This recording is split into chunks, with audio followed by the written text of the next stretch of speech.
बोलिए प्रेम से श्री सद्गुरु महाराज की जय। श्री सद्गुरु महाराज की जय। श्री सद्गुरु महाराज की जय। एक बार हम लोग आस्था और विश्वास के साथ बुलंद स्वर में गुरु महाराज का श्री जय घोष करें। श्री सद्गुरु महाराज की जय। नमामि अमित ज्ञान रूपं कृपालं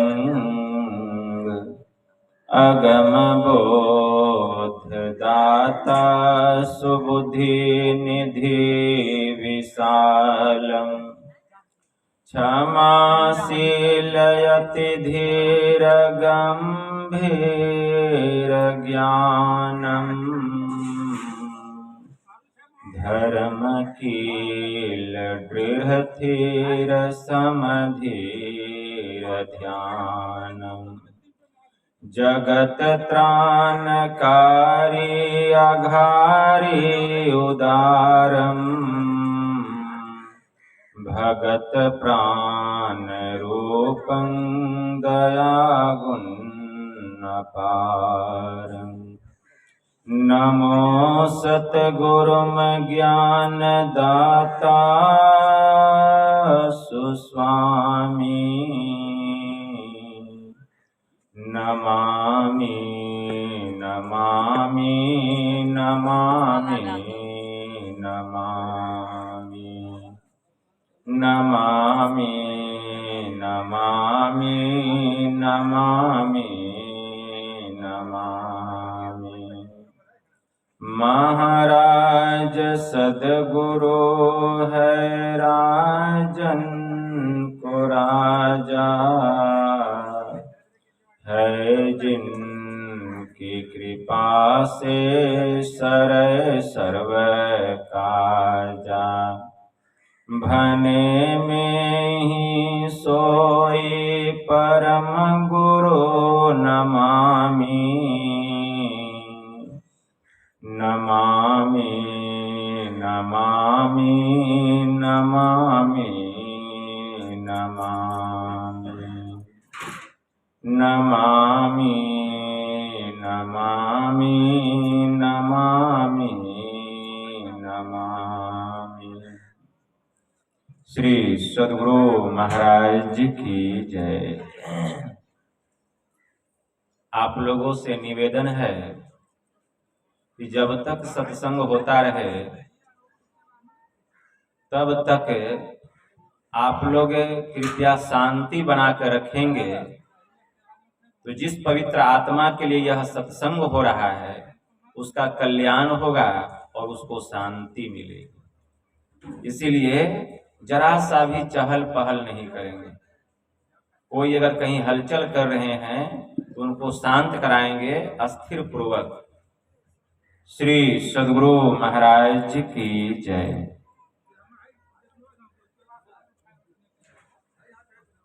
अव्यक्त रूप में प्रातः स्मरणीय अनंत श्री परम विभूषित परमाराध्य संत सद्गुरु महाराज के पावन कमल चरणों में बारंबार नमन।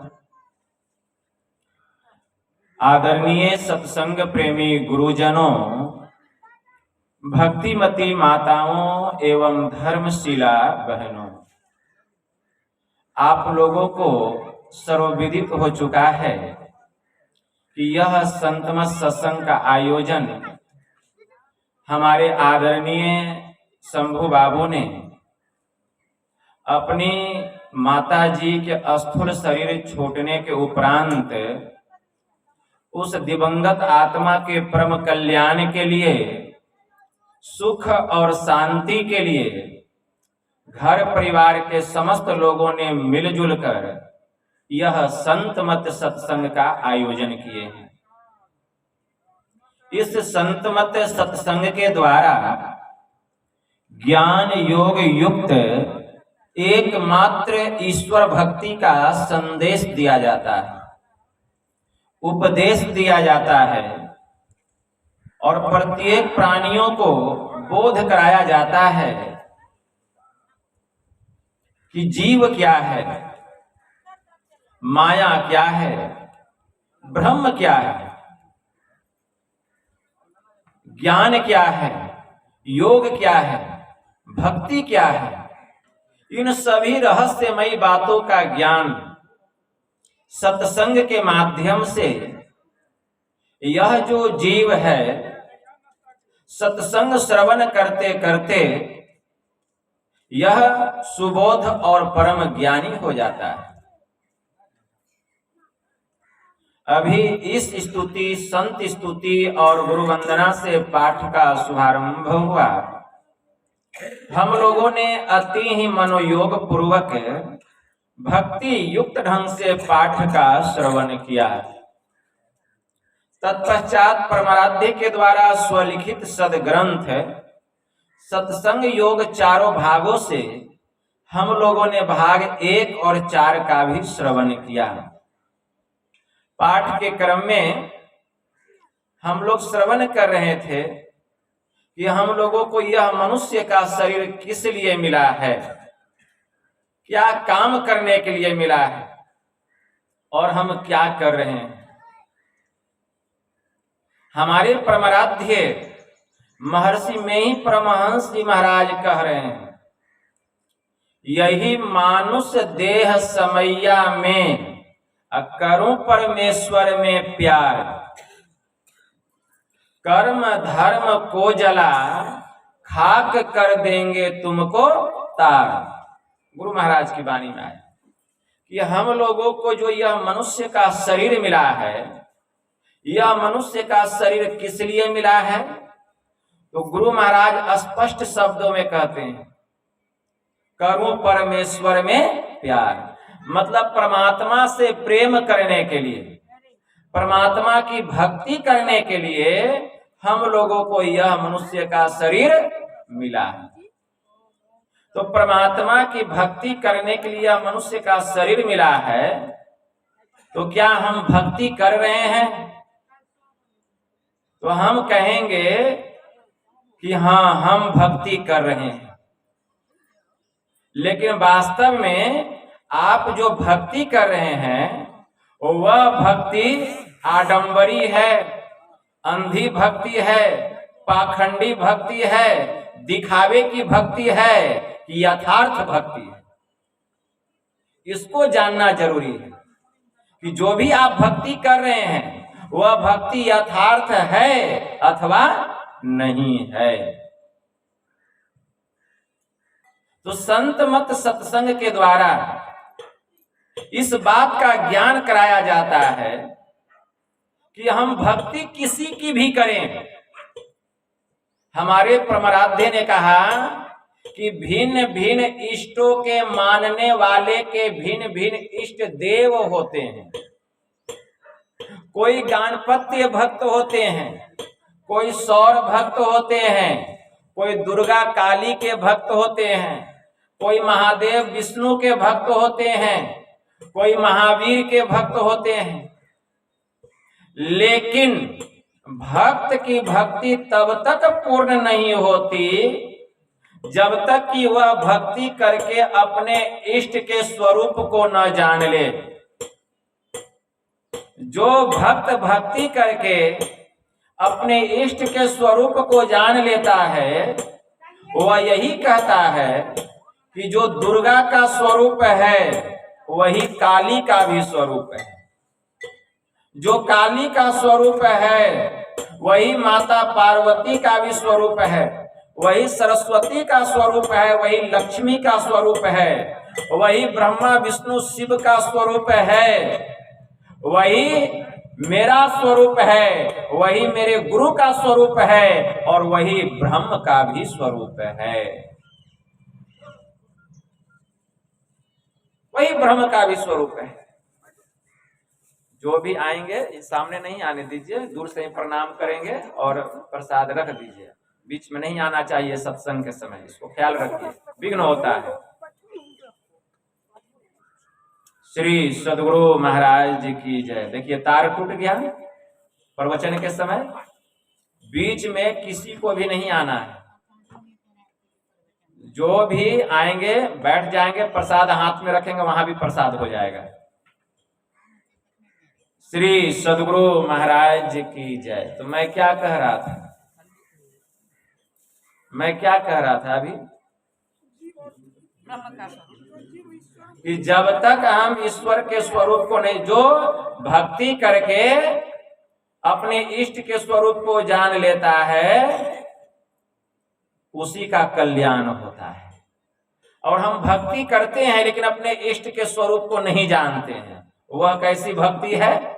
उसी को कहा गया अंधी भक्ति, उसी को कहा गया पाखंडी भक्ति, आडंबरी भक्ति। आप किसी की भी पूजा कीजिए, भगवान शिव जी की पूजा कीजिए, भगवान विष्णु की पूजा कीजिए, या किसी भी देवी देवता की पूजा कीजिए, लेकिन क्या आप उनके स्वरूप को जानते हैं? स्वरूप को जानते हैं कि भगवान शिव का स्वरूप क्या है? अगर आप शिव भक्त हैं तो, अगर आप दुर्गा के भक्त हैं तो दुर्गा के स्वरूप को जानते हैं, अगर आप काली के भक्त हैं तो काली के स्वरूप को जानते हैं, अगर आप हनुमान जी के भक्त हैं तो हनुमान जी के स्वरूप को जानते हैं। तो कहेंगे बाबा जो देख रहे हैं, अरे वह तो रूप है, वह स्वरूप नहीं है, वह रूप है। रूप में हाथ है, पैर है, मुंह है, नाक है, नाना प्रकार के अंग प्रत्यंग हैं। तो जिस इष्ट की हम भक्ति करते हैं उस इष्ट के स्वरूप का ज्ञान होना चाहिए।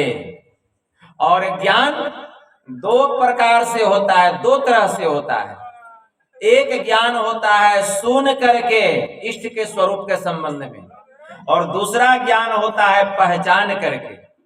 ज्ञान दो तरह से होता है, एक होता है सुनकर और दूसरा होता है पहचान कर। ईश्वर के स्वरूप का ज्ञान, आप जिस भी देवी देवता की पूजा करते हैं, सुन करके जो ज्ञान होता है उसको अधूरा ज्ञान कहा गया। सुन करके जो ज्ञान हुआ वह अधूरा ज्ञान है, और पहचान करके जो ज्ञान होगा उसी को पूरा ज्ञान कहा गया। ध्यान से सुनिए, तो ज्ञान कितने तरह से होता है?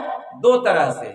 एक होता है सुनकर और दूसरा होता है पहचान कर। सुन करके जो ज्ञान होता है उसको अधूरा ज्ञान कहा गया, और पहचान करके जो ज्ञान होता है उसको पूरा ज्ञान कहा गया। तो पहले तो सुन करके ना ज्ञान प्राप्त करेंगे, तुरंत पहचान करके ज्ञान हो जाएगा।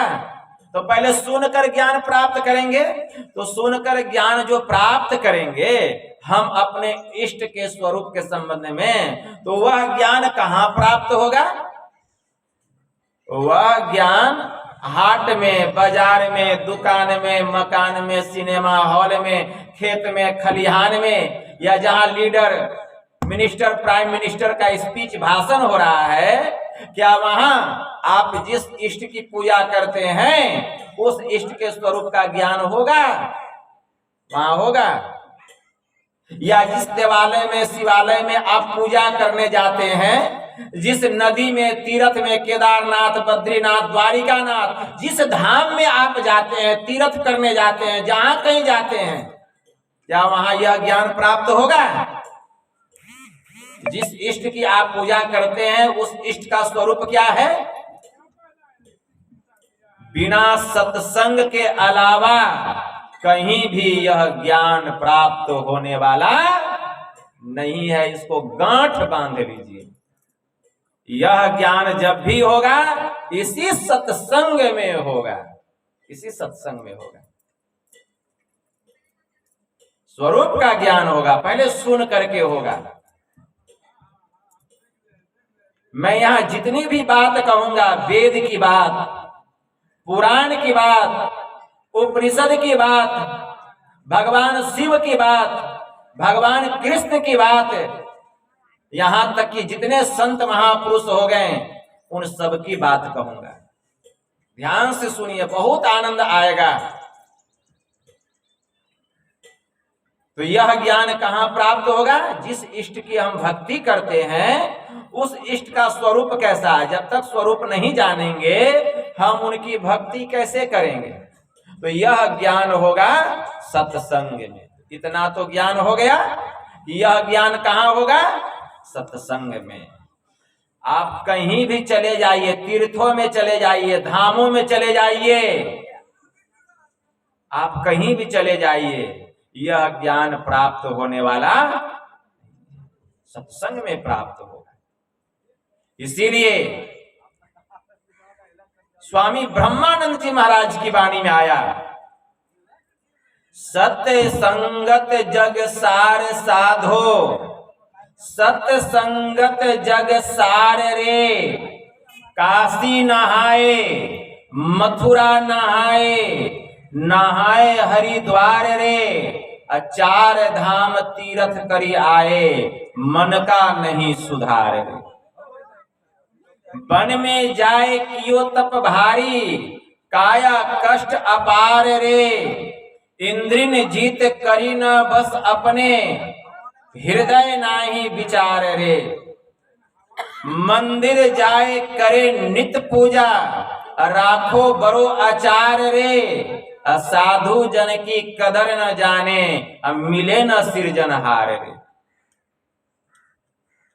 बिनु सत्संगत ज्ञान न उपजे, कर ले जतन हजार रे।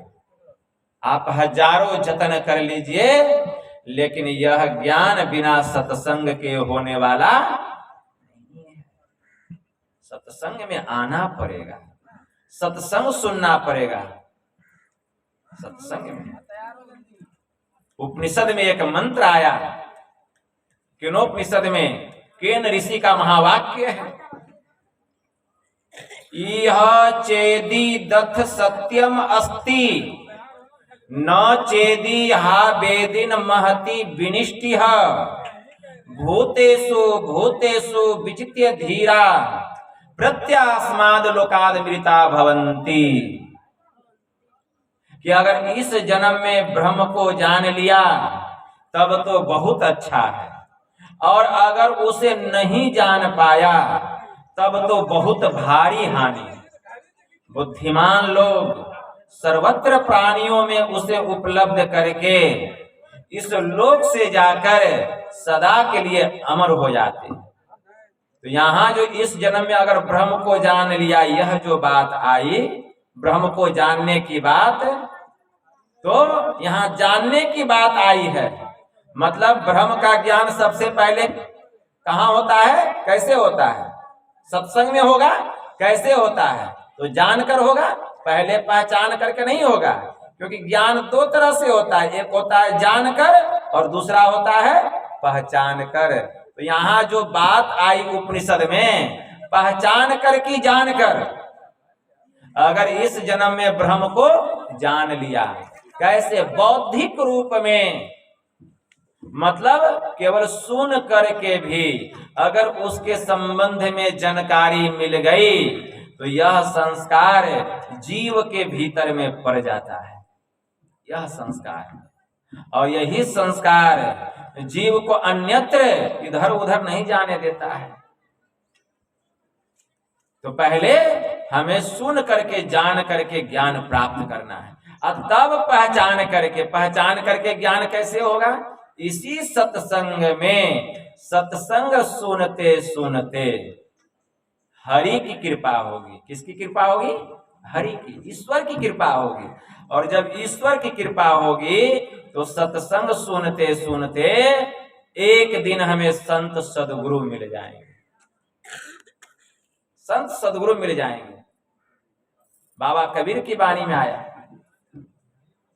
बाबा कबीर कहते हैं कि इस सत्संग में लाभ बहुत है, और तुरंत मिलावे गुरु से। मूर्ख जन कोई सार न जाने, सत्संग में अमृत बरसे। इसमें अमृत की धारा बरसती है। तो सत्संग सुनते सुनते हमें संत सदगुरु मिल जाते हैं। और जब संत सदगुरु मिल जाते हैं तो वे हमें सदजुक्ति बतला देते हैं। देखिए, सदजुक्ति मतलब भजन भेद बतला देते हैं। जिस इष्ट की हम पूजा कर रहे हैं उसकी पूजा कैसे करेंगे, उसकी भक्ति कैसे करेंगे, वह जुक्ति बतलाने वाले कौन है? जुक्ति कौन बतलाएंगे? संत सदगुरु बतलाते हैं। और उस जुक्ति को जान करके जब हम भक्ति करने लग जाते हैं, गुरु से जुक्ति जानकर, अब भक्ति करते करते, अभी सुने ना, स्थूल सूक्ष्म कारण महाकारण केवल्यहु के पार, सुषमन तिलोह पिलतन भीतर होंगे सबसे न्यार। ब्रह्म ज्योति ब्रह्म ध्वनि को धरी धरी ले चेतन आधार, तन में पिल पांचों तन पारा जा पाओ प्रभु। तो जुक्ति जान के भक्ति करते करते हम 5 मंडल और 3 आवरण को पार करके हम जिस इष्ट की भक्ति करते हैं उस इष्ट के स्वरूप को जान लेते हैं। उसके पहले अपना ज्ञान होता है। जैसे 5 शरीर से छुटकारा मिलता है, जड़ मंडल को जैसे पार करते हैं, स्थूल सूक्ष्म कारण महाकारण, जैसे केवल्य अवस्था में जाते हैं, अकेले हो जाते हैं, अपना ज्ञान होता है, तब प्रभु की पहचान होती है सार शब्द के साधना के द्वारा। तब 5 शरीर से छूट जाते हैं। तब यह आत्मा परमात्मा में मिलकर के एक में एक हो जाती है, और तब उस जीव का परम कल्याण होता है। अब परम कल्याण होता है, ऐसे कल्याण नहीं होता है। इसके लिए हमें संत सदगुरु से सदजुक्ति जाननी पड़ेगी।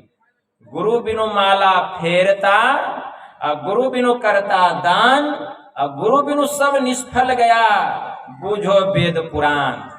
आप गुरु धारण नहीं किए हैं, कितना भी माला फेर लीजिए, कल्याण होने वाला नहीं है।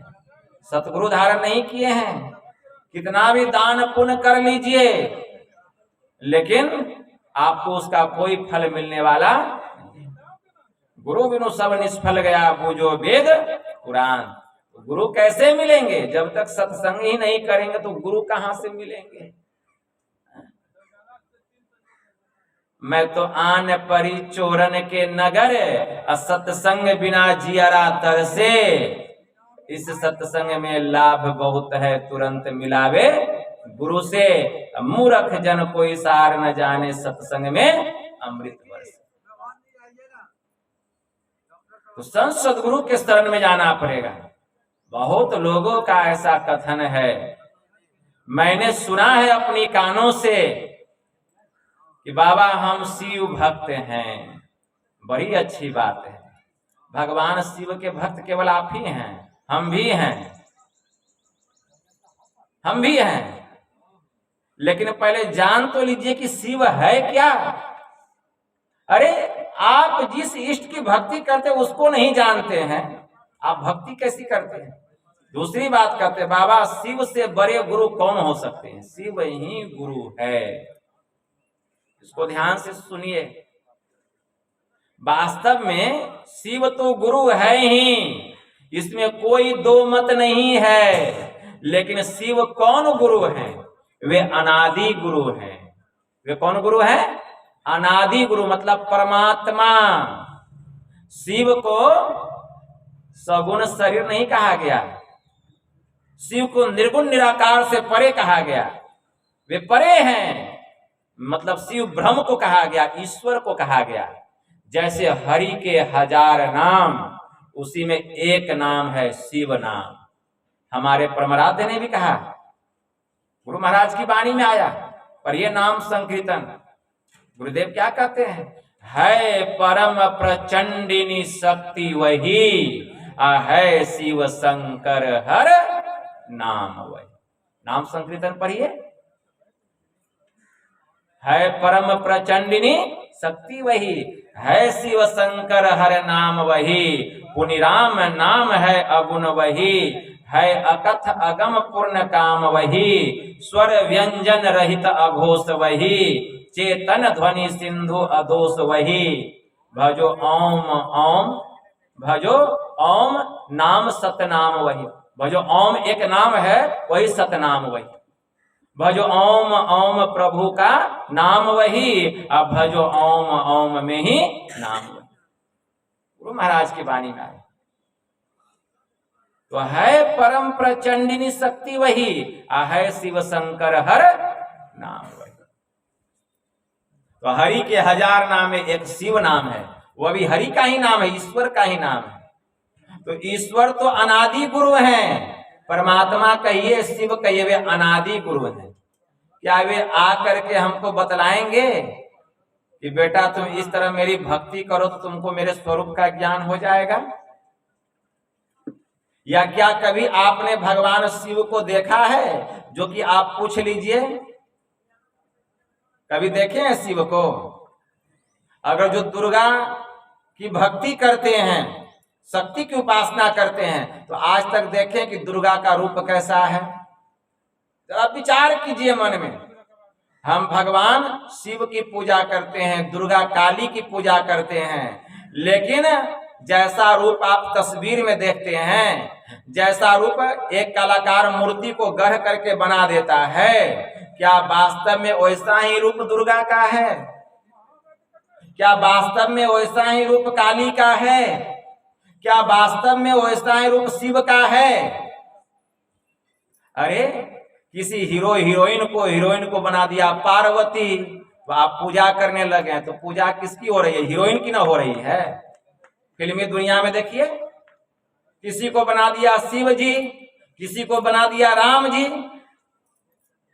उसी की हम पूजा करने लगे। लेकिन क्या वह वास्तविक रूप है भगवान का? जिस आप इष्ट की पूजा करते हैं, क्या उस इष्ट का वास्तविक रूप है? लेकिन इस सिंहासन पर जिस तस्वीर को देख रहे हैं गुरु महाराज का, यह वास्तविक रूप है। गुरु महाराज यह वास्तविक रूप है। तो हम भगवान शिव को देखे नहीं, दुर्गा को देखे नहीं, काली को देखे नहीं, लेकिन फिर भी मानते हैं। क्यों? इसलिए कि हमारे वेद में, पुराण में, हमारे सदग्रंथों में इनके बारे में चर्चा आई है। हमारे पूर्वज भी इनको मानते आए हैं और हमारी श्रद्धा है इनके प्रति, हमारे अंदर में भावना है, प्रेम है, विश्वास है, इसलिए हम इनको मानते हैं। लेकिन वास्तव में यही इनका रूप नहीं है। तो भगवान शिव जो है वे अनादि गुरु हैं। भगवान शिव का अगर हम ज्ञान प्राप्त करना चाहते हैं तो हमें कहाँ जाना पड़ेगा? संत सतगुरु के शरण में जाना पड़ेगा। संत सतगुरु के शरण में जाना पड़ेगा। वही बतलाएंगे कि हमें उस शिव की भक्ति कैसे करनी है, उस ईश्वर की भक्ति कैसे करनी है। लेकिन वास्तव में वह सदगुरु होना चाहिए, पूरा गुरु पहुंचा हुआ, ठीक है ना? कैसा पहुंचा हुआ, कैसा सतगुरु चाहिए? तो वेद में मंत्र आया, ध्यान से सुनिए। वेद भगवान उपदेश करते हैं, ओम युक्त्वा सविता देवांसवर यतो धिया दिवम बृह जो ज्योतिः करिष्यत सविता प्रसूआतीतान। इस मंत्र के द्वारा वेद भगवान उपदेश करते हैं कि हे योगाभ्यास सीखने वाले मनुष्यों, सच्चे सदगुरु के द्वारा, कैसे? सच्चे कि कच्चे? सच्चे सदगुरु के द्वारा ही योग का भेद जानकर तुम अपने भीतर की महान दिव्य ज्योतियां और दिव्य गुण युक्त अनाहत नाद दोनों को प्राप्त करो। और वह संत सदगुरु जिनसे इस योग का भेद जानना चाहिए, इसके लिए नियमित ईश्वर से इस प्रकार की स्तुति करो कि हे जगत प्रसन्न करता ईश्वर, आप ऐसे विद्वान हो, ऐसे सदगुरु को इस नाम भेजें जिन योग का भेद जानकर हम अपने भीतर की महान दिव्य ज्योतियां और दिव्य गुण युक्त अनाहत नाद दोनों को करें, आप सुख परमात्मा को जान सकें, पहचान सकें। अगर आप इस मंत्र को ठीक ठीक सुने होंगे तो यह बात जरूर सुने होंगे कि वेद भगवान उपदेश कर रहे कि निमित्त एकमात्र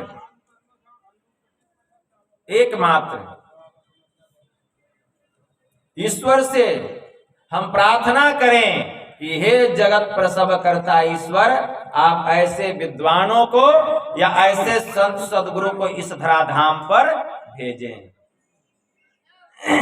जिनसे योग का भेद जानकर, योग का भेद कौन सा योग, हम अपने भीतर की महान दिव्य ज्योतियां और दिव्य गुण युक्त अनाहतनाद दोनों को प्राप्त करें।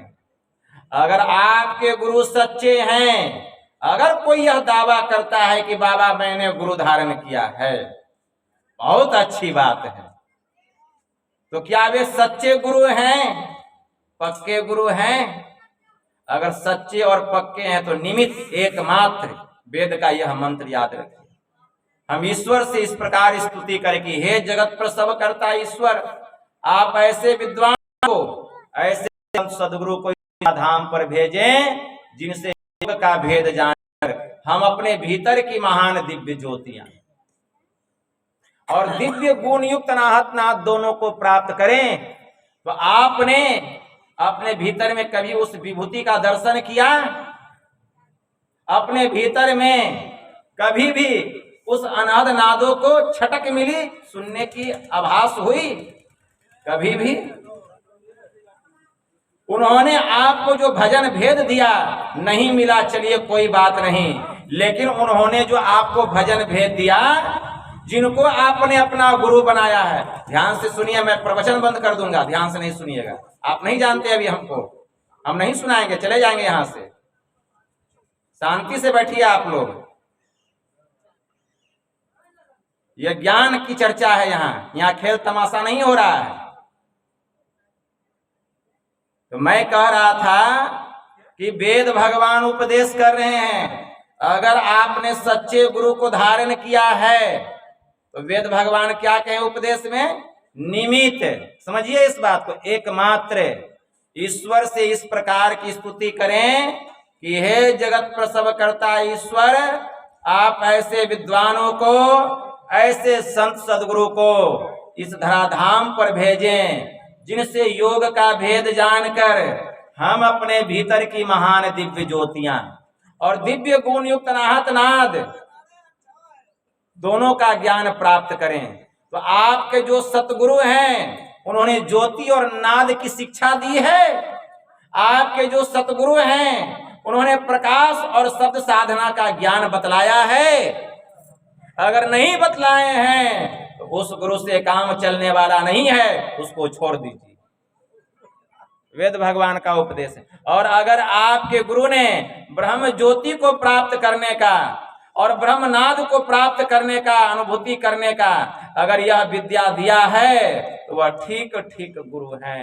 अगर आप वह साधन कीजिएगा तो इसकी अनुभूति आपको अपने भीतर में होगी और एक दिन तत्व का ज्ञान होगा, ब्रह्म का दीदार होगा, परमात्मा का साक्षात्कार होगा।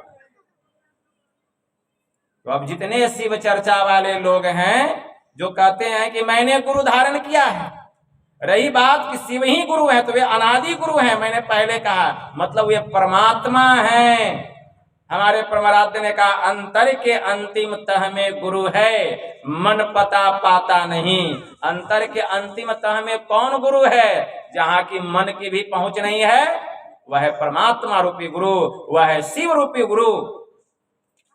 वे तो परमात्मा हैं, लेकिन उस प्रभु को जानने के लिए, उनका ज्ञान प्राप्त करने के लिए हमें शरीरधारी गुरु के शरण में जाना पड़ेगा। कोई कहते हैं बाबा हमने शरीरधारी गुरु के शरण में जा करके ज्ञान प्राप्त किया है कि भगवान शिव की कैसे भक्ति करनी चाहिए। तो क्या उस गुरु ने आपको ज्योति की विद्या बतलाई है, ब्रह्म ज्योति की विद्या बतलाई है कि हम प्रकाश को अपने भीतर में कैसे प्रकट करेंगे?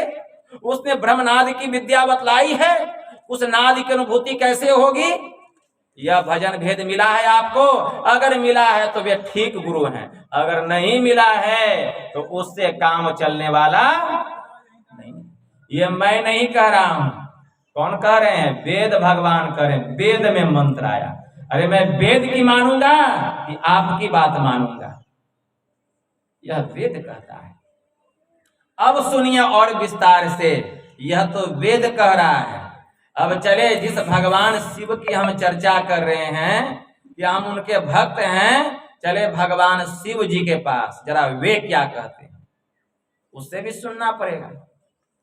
भगवान शिव जी कह रहे हैं। किसको कह रहे हैं? ब्रह्मा जी को कह रहे हैं। योग शिखोपनिषद में एक मंत्र आया है। भगवान शिव जी कह रहे हैं, एकोतरम नाडी शतम तासम मध्ये प्रा अस्मृता सुषुमनातु परे लीना बिरजा ब्रह्म स्वरूपिणी। इस शरीर में 72 करोड़ नारियां हैं। 72 करोड़ नारियों में 101 नारी श्रेष्ठ है। उन 101 नारियों में 9 नारी श्रेष्ठ है। उन 9 नारियों में 3 नारी प्रमुख है और उन 3 नारियों में एक नारी जिसको सुषुम्ना कहा गया, वह तो सबसे उत्तम है, सबसे उत्तम है। उसी को ब्रह्म स्वरूपिणी कहा गया, उसी को शक्ति रूपा कहा गया। उसके संबंध में भगवान शिव कहते हैं, उसको जो जानता है, उस सुषुम्ना को जो जानता है, कौन कह रहे हैं? भगवान शिव। वही वेद को जानता है, वही वेदज्ञ है। भगवान शिव जी ने कहा, भगवान शिव जी कहते हैं, उसको जो जानता है वही वेदज्ञ है। ईरा तिष्ठति वामेन पिंगला दक्षिणेन तो तयोर मध्ये परम स्थानम यस्वेद स वेदवित। मतलब क्या समझें? भगवान शिव जी कह रहे हैं, हमारी जो बाईं आंख है, इससे जो दृष्टि की धार निकल रही है, इसको इरा नाम की नारी कहा गया। हमारी जो दाहिनी आंख है, इससे जो दृष्टि की धार निकल रही है, इसको पिंगला नाम की नारी कहा गया। और इन दोनों के मध्य में जो स्थान है,